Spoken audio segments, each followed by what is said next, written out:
This is regular meeting of Tatum ISD. It is now 5:30 p.m., September 8, 2025, and we have a quorum. Mr. Smith will lead us, followed by Mr. Carter, who will lead invocation. I pledge allegiance to the flag of the United States of America and to the republic for which it stands, one nation, under God, indivisible, with liberty and justice for all. Dear Lord, thank you for bringing us together today. We ask that you help us make good decisions for the students of the district, the parents, and the staff. We ask you to wrap your arms around each student as they travel to and from school and also to different events. We ask this in your name. Amen. Amen.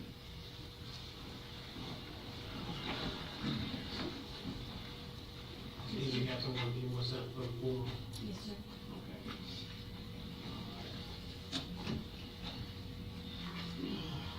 The Tatum ISD Board of Trustees invites our community to speak during our public meeting. Please know that this is a listening opportunity for the board. No action will be taken during this meeting or topics shared with the board during the portion of this meeting. Persons wishing to address the board shall sign up prior to the beginning of the meeting and shall indicate the topic about which they wish to speak. The board asks that each participant's comments pertain to district business and be no longer than 3 minutes. The board has adopted complaint policies that are designed to secure at the lowest possible administrative level a prompt and equitable resolution of complaints and concerns for employees, students, and their parents, and the general public. This is our DB and DFNG and GF policies. Policies and procedures for filling complaints may be found in the Tatum ISD Administration Building. And Mr. President, I believe Ms. McMillan's going to be speaking, and she's got 2 topics, so I'm going to add an extra minute, 2 to 3 minutes, to make it 4 minutes. It's hard to hear the audio when it's recorded. Do y'all mind if I record? Sure, go ahead.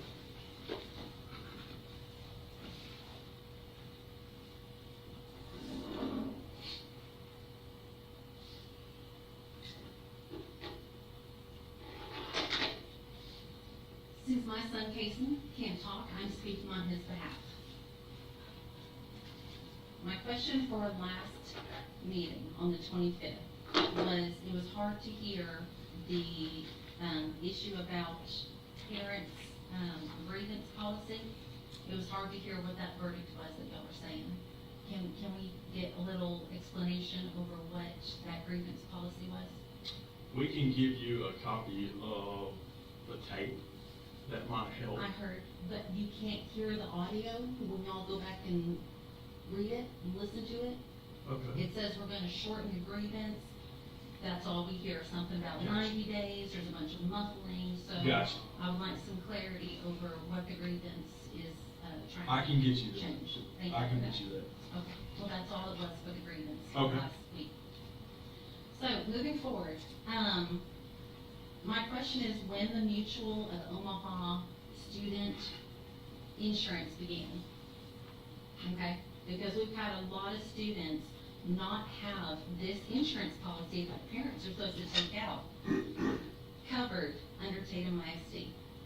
So we've had, just to name a few, since we're not having discussion, we've got a middle school students in 2020 that got an accidental concussion from a football to the head.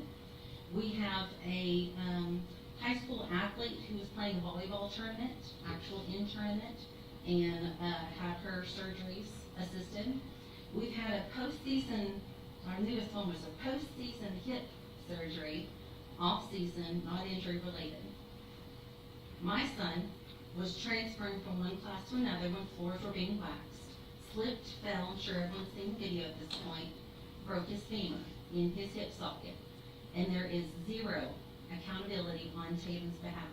The first 2 words that we really heard was sovereign immunity and tort act.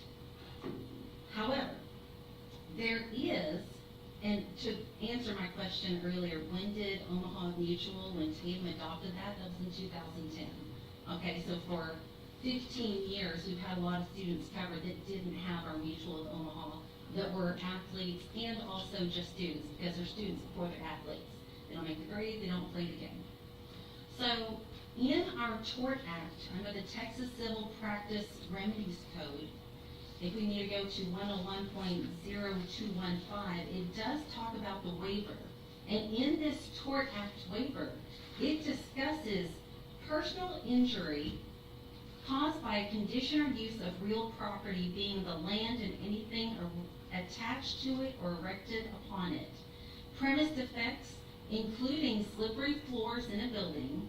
If someone is injured that is caused by a condition of the real property, the district would be liable only for the injuries to the individual, and I think it's embarrassing that the school board, or whoever it is that is involved, because I have not gotten that answer from my open records request, has decided zero is gonna happen when I have a disabled child going from one class to another, slips on custodial floors, unintentional, breaks his femur with zero assistance, just getting the words tort and sovereign immunity.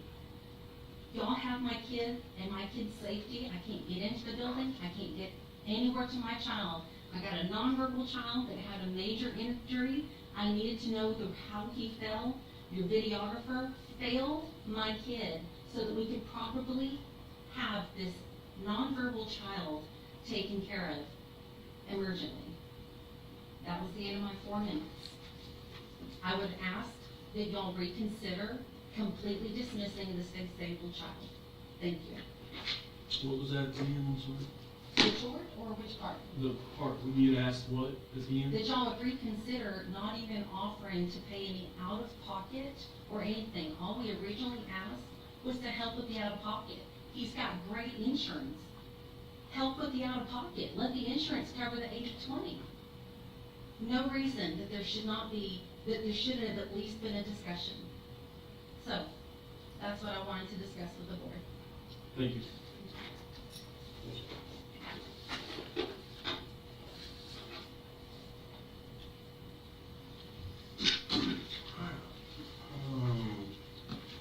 Consent agenda.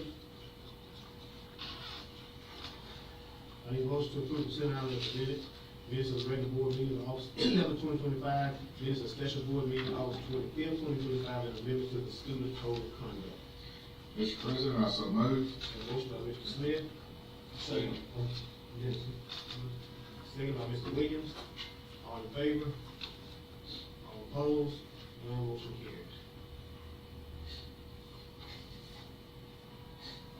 Next item is to approve the 25-26 grant manual.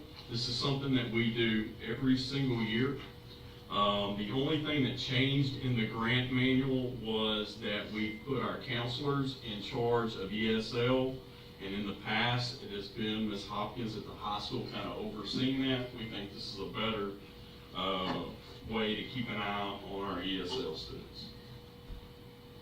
Approval for that. I need a motion to approve the 25-26 state and federal grants manual as presented. A motion by Mr. Crawford, is there a second? I'll second it. A second by Ms. Amy. Any further discussion? All in favor? All opposed? None motion carries. Ms. Fight is going to talk to you. This is something we do every year too, dealing with our professional development. Part of Senate Bill 2067, it established, which is monitored by TEA, and the SBAC is for as the continuing education and training clearinghouse. And it really speaks of 7 different topics that addresses training, mandated trainings that go out to the district, and you have to create a plan on when, why, related to the statutory provisions, and looking at who's going to be required to do it in the frequency. Based upon that, each district has to have a plan, therefore, this is the plan that's presented to fulfill the bill of Senate Bill 2067, and moving forward to adopt this particular plan to address needs.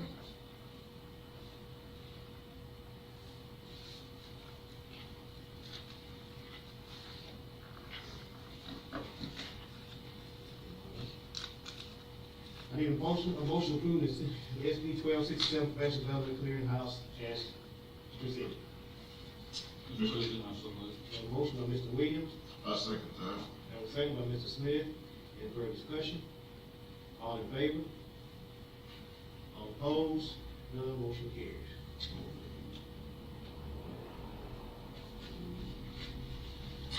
Board now convenes to a closed meeting to discuss the following items posted on our agenda this evening. Personal matters as allowed by Texas Government Code 551.074. No vote will take place in the closed meeting. Any action the board wishes to take as a result of discussion in closed session will take place after the board convenes in open meeting. It is now 5:40.